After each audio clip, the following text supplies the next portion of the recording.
Good morning, everyone. Welcome to our Mapmakers Alumni Institute event. For those of you who are new to the community coming in as guests, my name is Scott Korb, and I am the director of the Pacific University MFA in Writing program. And I'm very excited to welcome you to this event this morning, our only public event of our June 2022 summer residency. This installment of the Mapmakers Alumni Institute, Things Left Unsaid, is a conversation hosted by Mapmaker scholar N.L. Shompole and poet Leila Chatti about invention, confession, silence, and suffering. How do these ideas influence what we write? How does the writer choose what to write and what to leave off the page? And why does it matter? This is Shompole's second event in the second season of the Pacific University MFA Mapmakers Alumni Institute, which continues our engagement and support of Mapmaker scholars who have graduated from the program to help bring their work to the world. The Mapmaker Scholarship Fund is named after Mapmaker, an early collection of poems by MFA faculty member Kwame Dawes. Kwame has been a leader in this community to diversify the writers we serve and create equity. In helping us name the scholarship, he said, "The title characterizes what I think of myself as both a writer and as an advocate for the work of others, and as someone who tries to open new territories for those who have not had access." First offered in January 2018, the scholarship is awarded to exceptional students of color. So I'll offer a brief introduction of Shompole right now, and then I will turn the program over to her. N.L. Shompole, graduate of our program from 2022, just January, in poetry, is a Kenyan-born multi-platform artist. Her written and photographic works have appeared in various print and online publications, including the 2020 anthology Alone Together, Love, Grief, and Comfort in the Time of COVID-19, Rust plus Moth, Words Dance publication, the Rising Phoenix Review, and the Joyce Gordon Gallery. Her most recent work includes the UG Award-nominated African sci-fi short story Strangers Tomorrow, which was published in the 2019 anthology Disconnected. Shompole, I will turn it over to you and say that as we approach the end of this conversation, which I am highly anticipating, we'll ask you to use the Q&A button on your screen to ask questions, and Shompole will open up some time at the end. If I don't see you at the end, I'm looking forward to seeing this, and I wish you all a really wonderful day. So enjoy this conversation. Thank you, Scott, for that wonderful, wonderful introduction.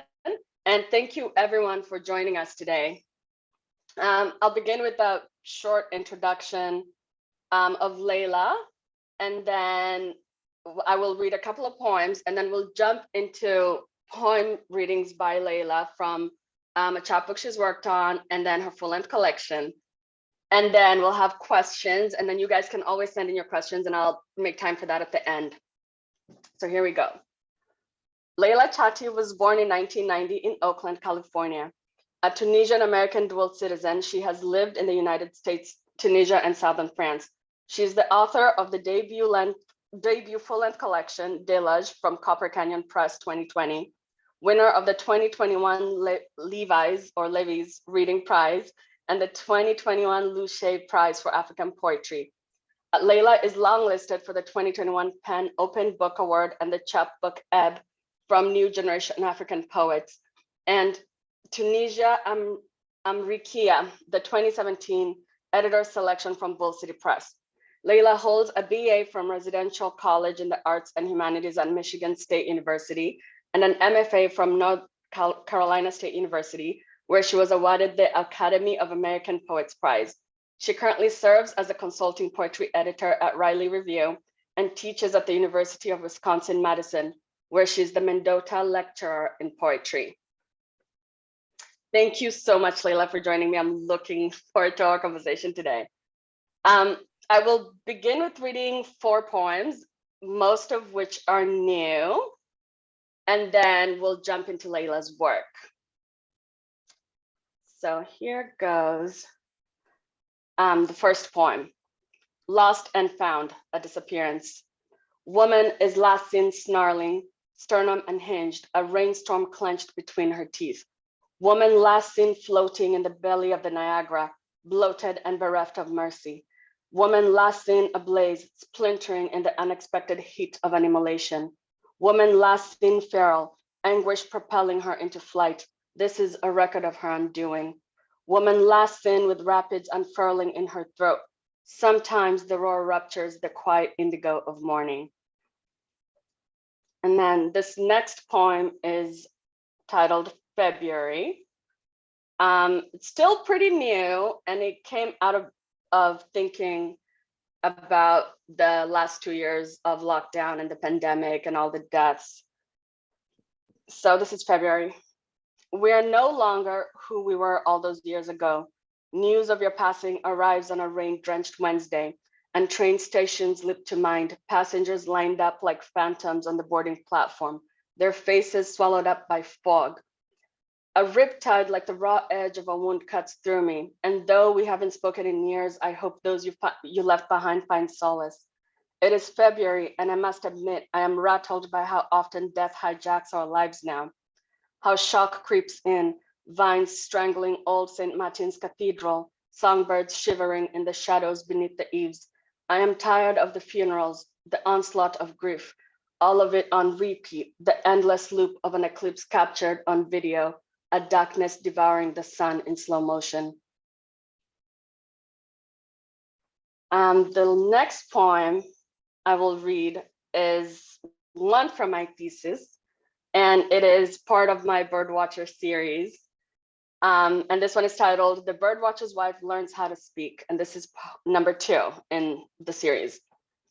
The woman is rendered mute, robbed of speech at landfall. She is all right most of the time, but ever so often the silence is stretched on for weeks, frost reaching beyond winter's threshold and into spring. The woman has a birdsong trapped in her throat. At the bank, the teller speaks to her as if she's stupid. She bristles, biting her tongue. Later that night, she and the birdwatcher watch television side by side, 2 bodies bathed in blue light. His body next to hers radiating heat. She glances at the window when he laughs and reminds herself that the neighbor's hound is locked away for the night. And the final poem is called In the House of the Lotus Eater, and it's one of my newer poems too. The morning phrase, violet sky unraveling, a woman is found mummified in the house of the Lotus Eater, sarcophagus still littered with lotus leaves, her iridescent feathers tinged with the bitter blue scent of apathy. Here, night collapses into the dawn. Thank you. So now we will go into Layla's readings, and she's going to read us a couple of poems from the chapbook, The Mothers, which she worked with Dorian Lux, and I am jealous because I'd hoped to have a semester with Dorian. I did get to do a workshop with her, and she's just fantastic. So I'm really interested in hearing about this project and hearing those poems. And then we'll go into a couple of poems from Layla's full-length collection, Delage. Thank you. So wonderful to hear your work. Thank you so much for treating us with that. That was beautiful. Thanks. I'm so excited to be with you all from wherever you all are at this point. I'm in Michigan right now, but I have a lot of fondness for the West Coast, and I'm hoping to get back there very soon. I think I might actually start, if that's okay, with deluge poems and move chronologically to the mothers. I think I'm thinking about a lot of things. I think I was telling you right before this that I had just gotten the big news of today, and so my brain's sort of rattling, and I think I'm going to read some poems that in some way are kind of talking about choices and our bodies. But I'm going to start with the first poem from my collection, which looks like this. I feel like I'm supposed to do that, so it looks like that. This is a book in which I talk about the beginning experience of an illness in my uterus that caused me great pain and difficulty in my life. And the first poem is called Confession, and it begins with an epigraph from when Mary is giving birth to Jesus in the Quran. She says, "Or I wish I had died before this and was in oblivion, forgotten. Truth be told, I like Mary a little better when I imagine her like this, crouched and cursing a boy god pushing on her cervix. I like remembering she had a cervix, her body ordinary, and so, like mine, girl sweat lacing rivulets like veins in the sand, her small hands on her knees, not doves, but hands, gripping, a palm pressed to her spine, fronds whispering like voyeurs overhead. Oh, Mary, like a god, I too take pleasure in knowing you were not all holy, that ache could undo you, like a knot. And suffering, I admire this girl who cared for a moment not about God or his plans, but her own distinct life. This fiercer Mary who'd disappear if it saved her, who'd howl to hell with salvation if it meant this pain, the blessed adolescent who squatted indignant in a desert, bearing his child like a secret she never wanted to hear. I'll read one more from here, actually.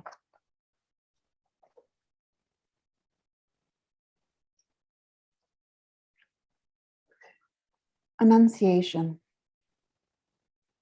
I have come to accept the story of my own obedience. How I waited, not knowing I was waiting, ear obliging, body poised. He sent a man I could not look at fully or touch. He was a flame which spoke, and I could not be afraid. As it's told, I rose instinctive as a dove, startled into flight, blue veil fluttering floorward and tongue unglued. May it be done to me, I said, and it was done so quickly. I thought to say it meant I had some say, but it was preordained, the breath barely out of my body, before my mind had changed. And I'm going to switch to the mothers, which I wrote with Dorianne, and it's the greatest privilege of my life, as Dorianne is a poet who made me a poet, and all ways of thinking about that, as a young girl reading her poems, and then as a teacher and now a friend. So I'm very honored to have written alongside her. We'll read a couple of poems from this, and then we can talk, which I'm excited for. Sounds good. Sounds good. And I'm going to read the first poem, actually, which is called The New Mother Speaks, and it begins with an epigraph by Sharon Olds. And it is actually a golden shovel. So if you know how that works, it is one of those. And the line is, I've kept an eye on that nice young mother. Mother, I understand now how you could have left the child weeping in the sink, how you could have kept the pot on the stove until it seethed, tore its spitting to the floor. Another quiet, ruined evening. They never met your eye when you returned from the dark. Instead, looked on over your head and flashed smiles like jewelry. That was a certain kind of hell, wasn't it? Years of those nice simpering grins, neat Christmas cards, Sunday mornings of blithe sun, and young girls tugging at your skirt, the word shrill as a bird, mother, mother, mother.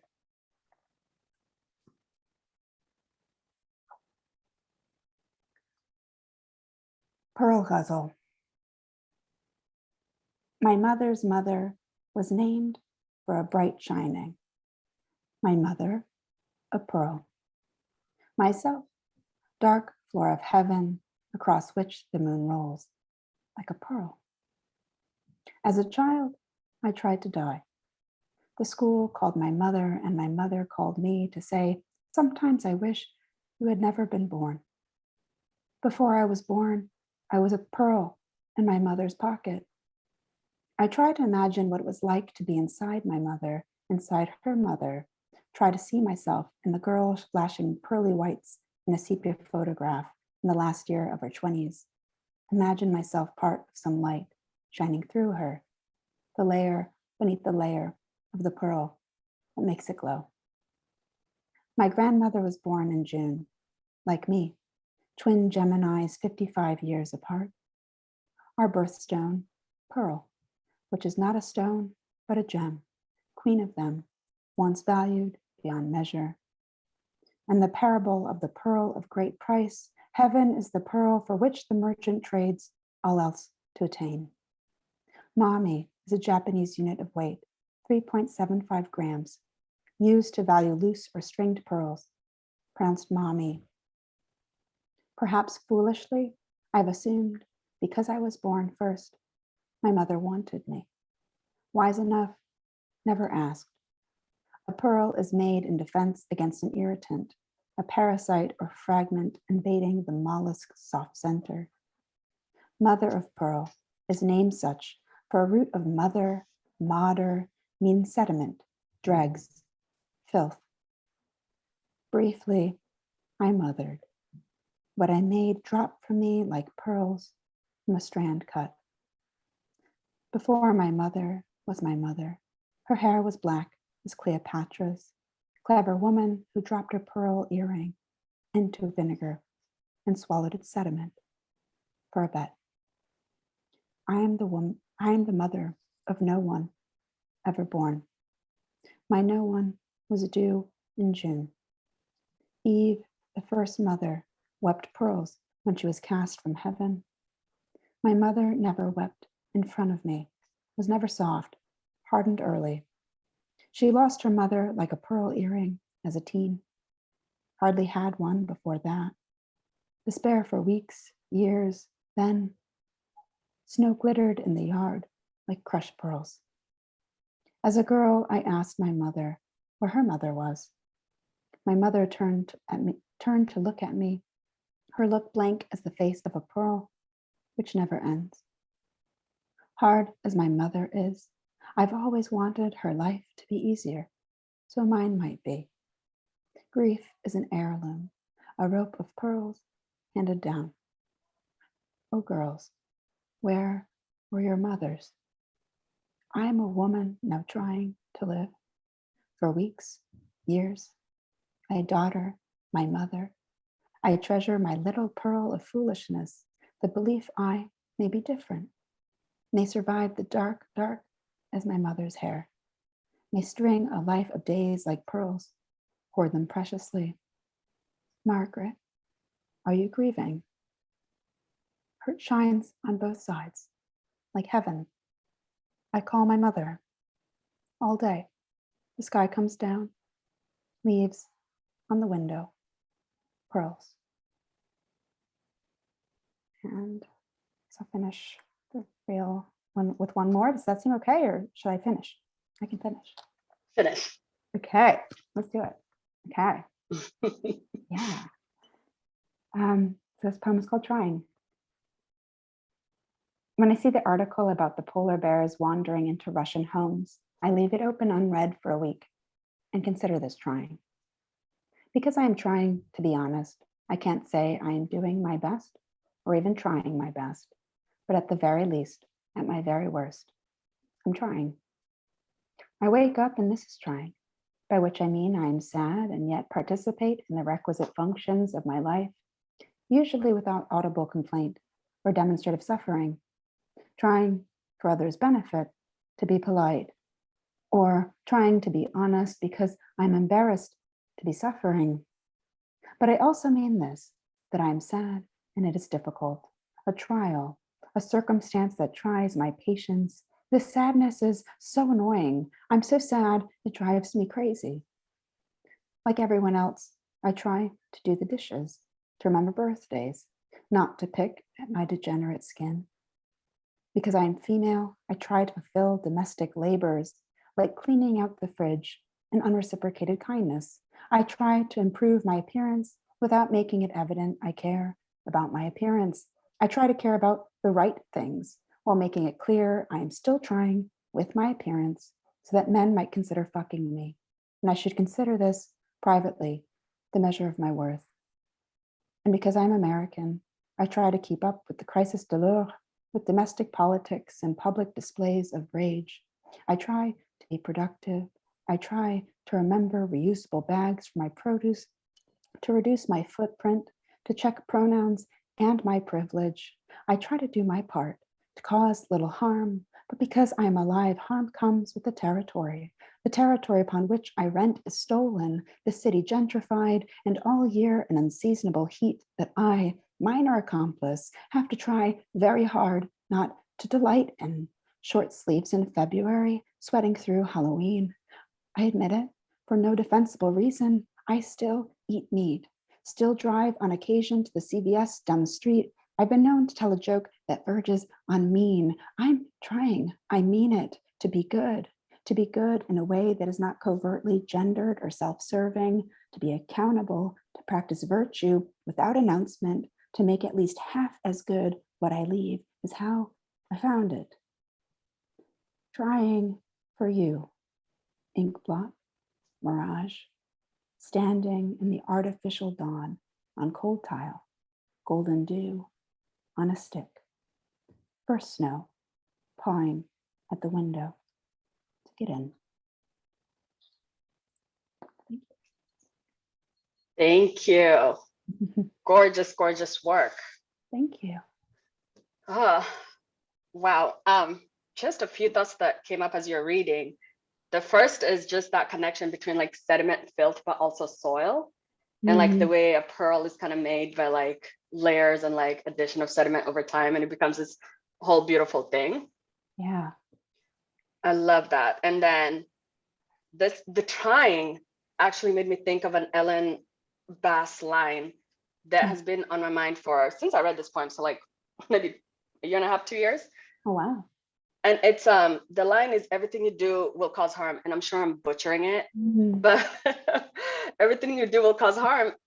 So the sentiment behind that, at least from what I'm understanding from it, is that forgive yourself anyway. And this is linking back to this idea of like constantly trying, knowing you're not going to be able to do everything that you should do the way it should be done, and just realizing that even the act of trying is good. Some days that's the best you can do. So love it. Yeah, so we can jump into some questions. First, I want to know how the Mothers Project came about. Yeah, happy to talk about that. So they do this wonderful series. So it's through Slappering Hall Press at the Hudson Valley Writers Center. And they've done this series for a couple of years where they have an established female writer and one of her students who's an emerging female poet collaborate together. And so they ask a pair of women if they would want to do this chapbook project. And there's been some wonderful people who have done it in the past. And so they approached Dorian and I, and you know, I was thrilled. Dorian is one of the most wonderful people to do anything with because Dorian is a very enthusiastic person. So I think pretty much anything she's game for, which I love. And you know, as I've been telling you before, actually we got on, I'd been in this period of real drought with my writing. And so at first I was nervous, the idea of writing a chapbook in a couple months. But then I thought, you know, this is the greatest honor to work on something with someone who is made a poet, and to continue our relationship in that new way. But also, I figured if anyone's going to get me to write, it's going to be Dorian, so I can't let her down. So it's also like this idea of, okay, I need to show up for her. So because she's much more prolific than I am these days, certainly. She had been writing through the pandemic. She'd been writing weekly and daily, and she had some poems. And so how we did it is that she sent me, you know, kind of a chunk of poems that were on her mind, that she'd finished. And I looked at them to see if there was anything that was like tinging my little, you know, bells in my head. And, you know, I had known that Dorian was, you know, has been thinking for a number of years about her mother and her relationship to her mother. And that is always a thing on my mind.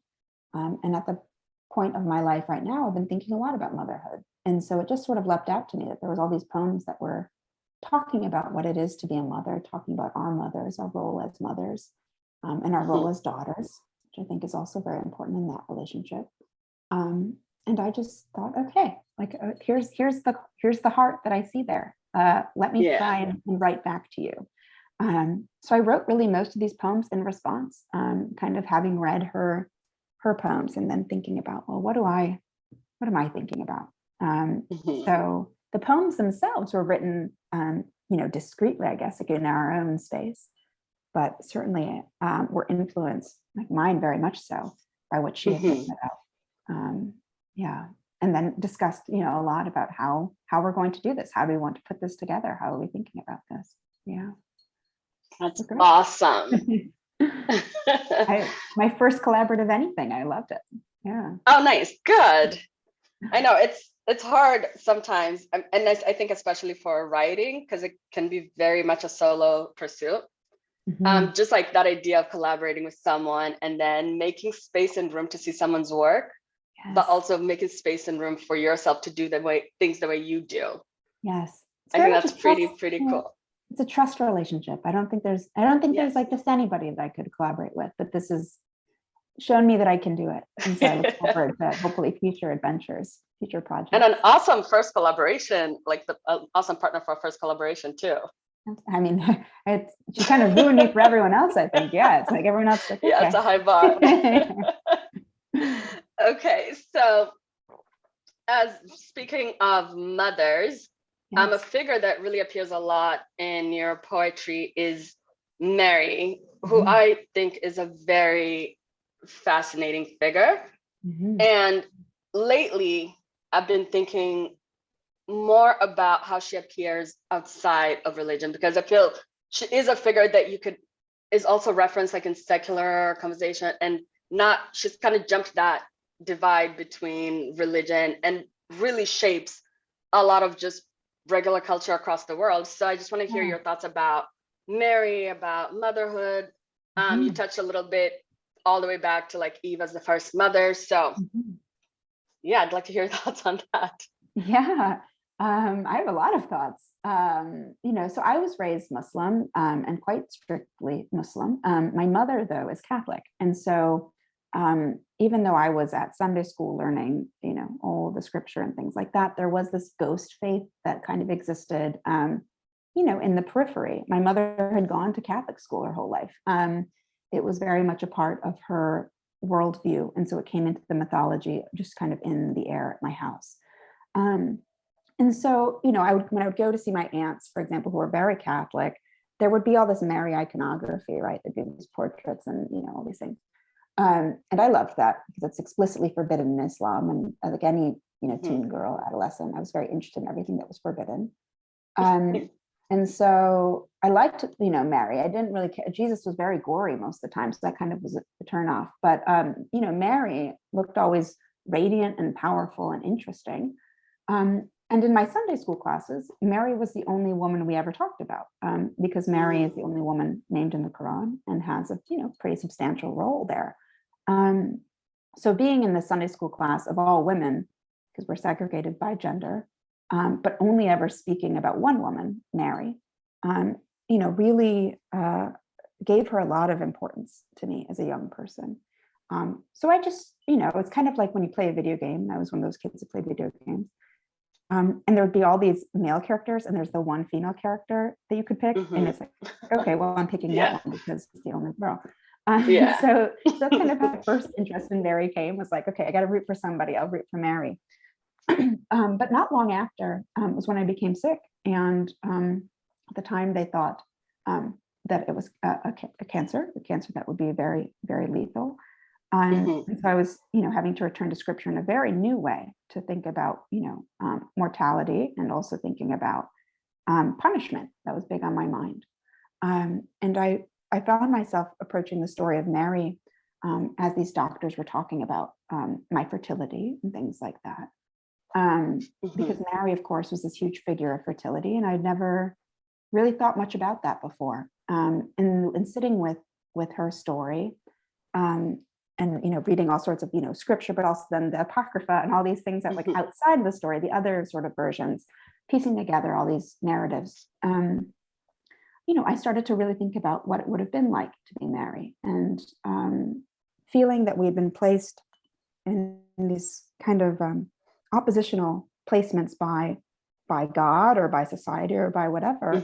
And that, you know, if she was the best woman, the most perfect woman that ever was, and the reason she was that role designated as such is because of her fertility and her chastity. If I was not chaste and I was not fertile, then I must be like the worst woman or something along those lines. It was like how I felt. And so I Wow. felt some resentment toward Mary that then I had to unpack, realizing that actually she wasn't the one to create this, standards that Yeah. were forced on her. And realizing that she was young, she was 14, and how if I, as a person of faith, as a woman of faith, really believe the stories I'm told, then I must believe that Mary was a real girl. And if Mary was a real girl, how could you have made a choice if God himself is telling you you must do this thing? Yeah. Wow. Um, Yeah. And so I was thinking a lot about agency and power, and realized that Mary, the instances of power were in those brief moments, like the one I talk about in the epigraph, where she, the only choice she would have is to not be, to not exist, to choose, basically her own destruction, which she did not choose. But that interested me, that so much of what is seen as Mary's power was this, miraculous birth, which really I think was a burden to her. So I guess all this to say is I'm just very interested in these early narratives of motherhood, Eve as sort of being the figure for who is responsible for the suffering of mothers. It's Eve, because, Eve, how dare you want something that you weren't supposed to take? And then the other mother, Mary, being forced into that position. It really changed how I thought of power and my relationship to my body, and certainly how I was thinking about God and faith. And so I guess that's sort of where I came to this, real obsession with Mary. My house is filled with like Mary statues, Mary pictures, all these things. But I think it just showed to me like, oh, what I actually admire about Mary is, her humanness, the things about her that she could see, an angel quite literally brought to her by God, and still think as a 14-year-old girl, I might not want to do this. Like that alone, that she could see herself as a person outside of God, I think is remarkable, and it's not talked about almost ever. So I wanted to know Mary as the person. Yeah. Mary as the person. That is so powerful. And I think, especially just with today and the things that have been going on lately, just even thinking of the idea that, because I don't think I was raised Catholic, but I don't think I ever made that connection that she was 14.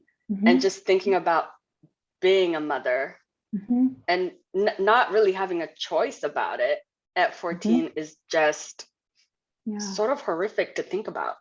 Yeah, really. the fear you would feel. All of a Yeah. sudden there's like this light flame, something in the room being like, oh, here's God's talking to you. Also do this thing that no one has ever done, Yeah. Yeah, it's very unsettling. And I think, with distance, both like time, but also narrative distance, we're able to sort of forget, that she's a woman and she's a girl, and what that would have been. And really to be, of course, she's the blessed mother, but also the group, deeply suffering mother, like all the sorrows of Mary, because ultimately, right, her son is taken from her. Just thinking a lot about kind of this unwilling suffering that was foisted upon her, that very much had to do with her body and with childbearing. Yeah. Oof. You reminded me of just like reciting Hail Marys in school. And then, but now going into that idea of like the sorrows and her suffering, and also this idea of who actually invented Mary, because sometimes when I think about it, I feel she's a very masculine invention, like male men invented her.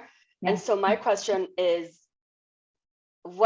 just working with that idea of like, where is her voice and the silence, and then the result of those choices, most of which are foisted upon her, and then how that leads to suffering. So, and this ties in also to the idea of like poetry, and coming from a more like familiarity with Catholicism, this idea of confession.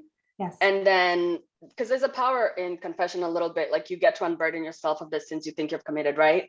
But that going back to like the idea of poetry and writing and revealing and saying things that maybe you would only say to one person in confidence. Yeah. So that's where this whole idea of like silence, suffering, confession, writing are all coming together to me. So if you have anything you can say to that.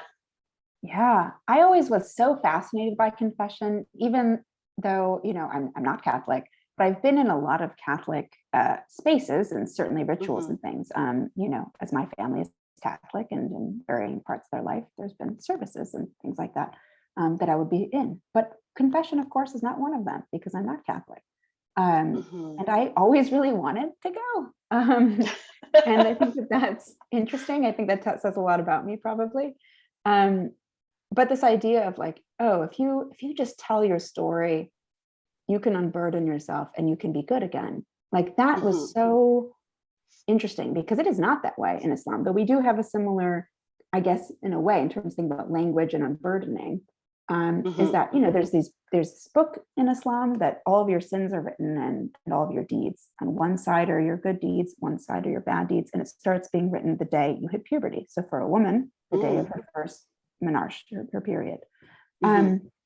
And that always interested me too. It's like this idea like, oh, okay, as soon as I become a woman, I'm in danger, basically, because anything I do is on the record forever. So I really envision, it's called the book, it's literally called a book of all the things you've ever done. And as a writer, that has a lot of weight on my brain.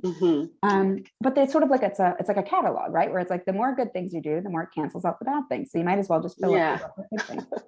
But the idea that you could just say the bad things and have them be absolved and the slate wiped clean in a way was very interesting to me. And so I think, I'm very interested in like what is possible through language, through unburdening, and really its relationship to shame, because I think so often the things we keep silent are things that we keep silent because of the ways that they might hurt us. And they already are clearly hurting us internally. That's like how shame operates. It's like 1,000 knives like pointed inward. But I think, I wrote a lot and thought a lot about shame in the first book. That's sort of was my realization, was how much of these ideas for me were rooted in shame. And I had to really unpack where that came from. But shame thrives in silence. It needs silence. It's this idea that if you tell anyone, no one will ever love you again, or everyone will think you're bad and irreparable. And this kind of threat really loomed over me for much of my life. Really until I think a couple of years ago. Even as I was writing this book, there were other things that I wasn't saying. And I found that poetry, in I guess a way, is relieving me of some of that burden, because even if I say something and someone does think that I'm a worse person because I've now said that thing, at least now I know what the reaction will be, instead of me also kind of carrying that knife and holding it against myself the entire time. Like it's my own brain is doing that to me. So I might as well say it and deal with the reality, as opposed to dealing with the reality and also my internal sort of punishments. And also, people I think generally are much more understanding, forgiving than I think we are, maybe to ourselves. And the more I spoke about the things that had hurt me or scared me or that I had done wrong, the more I understood like my inherent value as a person and saw it reflected in other people. Writing has certainly made me a more forgiving person toward the people in my life. And so I think it is like a purging in a way, or I think of it more as like you put it in its box and it's safe in that box and you don't have to carry it around anymore. And so I don't know if that's quite confession, but it's certainly putting things in their places and letting them just live outside of you. So you don't need to wear them on your back or in your heart, wherever you kind of envision that happening. But I don't think I have an obligation to tell all of my secrets to a public audience. I think that's the difference, is like determining what is actually useful to other people and what sort of grappling with something is actually a private action. And that's something that I'll continually, I think, reassess about what, write the poem. I think always write the poem, especially if that's how you process it. And that's how I process. Write the poem. But then what you do with that poem can be different. And I think there's a big difference between writing the poem for yourself and then writing the poem and reading it out loud, or writing the poem and publishing it in a book. Those are different choices. But I do think that the only reason I'm not publishing a poem because I'm afraid that I will be revealed to be not good. The only reason I'm not writing a poem is because I'm afraid to be revealed that I'm not good. I know I'm not writing like the true work that I need to. Yeah. And actually, so I had said that about that long block. After finishing the book, I didn't write really for like 2 or 3 years. Very, sparely, and they were very flimsy poems that you could tell like didn't have like a soul in them. They were kind of like golems, I guess. But I realized that the reason I wasn't able to write the poems or any poems was because I was afraid of something I did not want to reveal. And it was like the thing that needed to be said, but it was also the thing I could not say at that time. And that until I got to a place where I had dealt with my fear about, those truths, I would never be able to write. And so I knew that I had to like step away from the page, go to a therapist, like work through some of those life things to then be able to write the poems. And now, years later, I'm writing again. So I've processed some of those things that seemed impossible to say. Yeah. Yeah. And I mean, we were talking about it, and I was just telling you, if I go like more than 3-4 months without writing, I start panicking. And I'm just like, oh my God, what's going on? Can I write again? Yeah. So it's terrifying to think about going that long without writing. But as you say too, and I think silence also does, or fear does feed silence, and they go back and forth a lot. And so sometimes the action, especially as a writer, is kind of walking towards that fear in a sense. And then it's also very powerful, just the idea of you should write the poem, but that doesn't mean you have to give it or show it or put it out in public, and finding that line where you can be honest with yourself and you can contemplate and write these things, and then also take sort of that responsibility of taking care of yourself and just knowing that, okay, maybe this is something that needs to be for me, and then maybe this is something that sharing can form connection, can build that empathy, and also the creative work. I think that's a hard line to walk. It really is. I think about like the poems, that there's still like an emotional charge. If I feel it, if I feel panic basically about a poem, it's probably not time for that poem to be in the world. It's okay that I've written it, but I need more time for it to lose that charge before I think it's useful to me. Yeah. I need to feel a little distance before the poem goes out. Yeah. I mean, that's true. And that links into this idea or question that I have too about the line between invention versus that honesty and truth.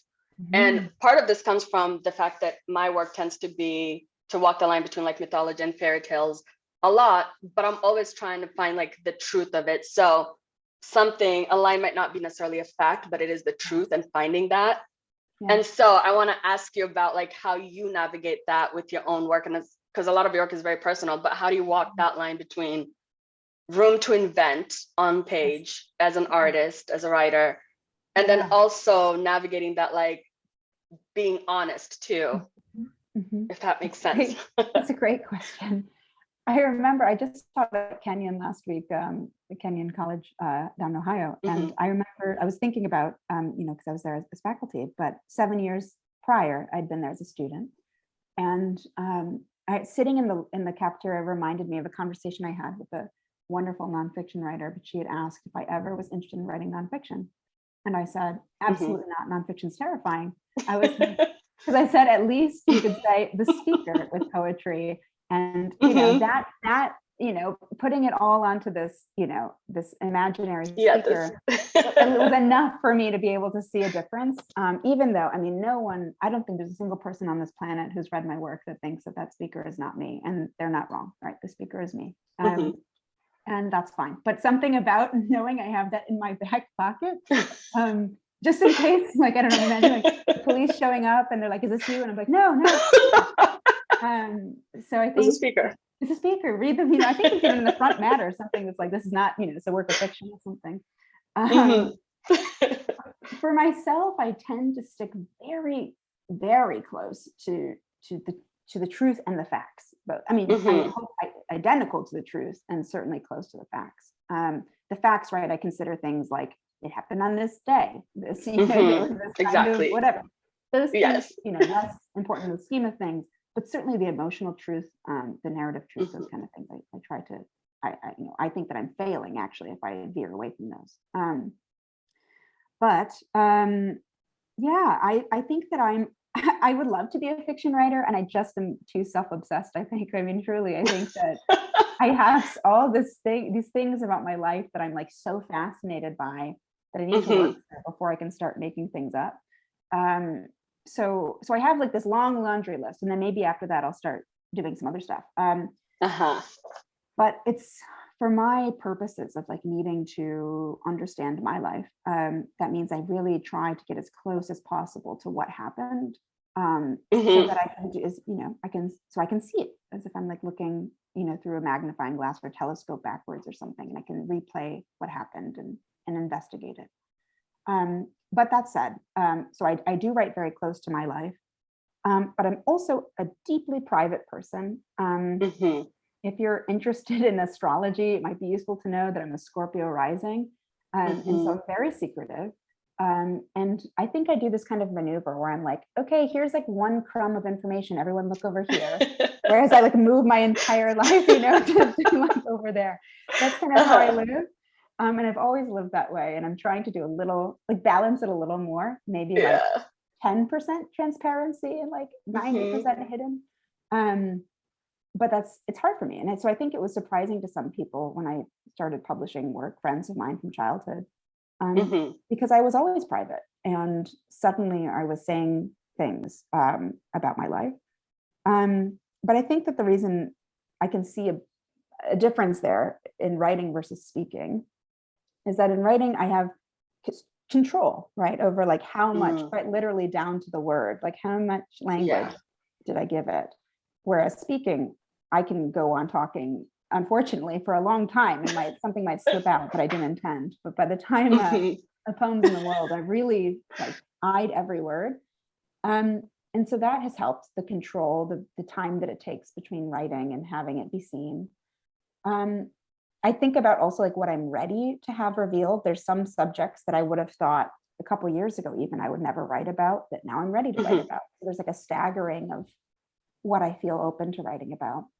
There's also, like I said, that timing of like, I might be ready to write about it now, but I might not be ready for that person to read about it yet. So I'm going to wait, So I think there's a lot of kind of, whatever levers that I'm pulling in my brain of like, okay, this can leave the station now because it's this date and I'm, reached this point.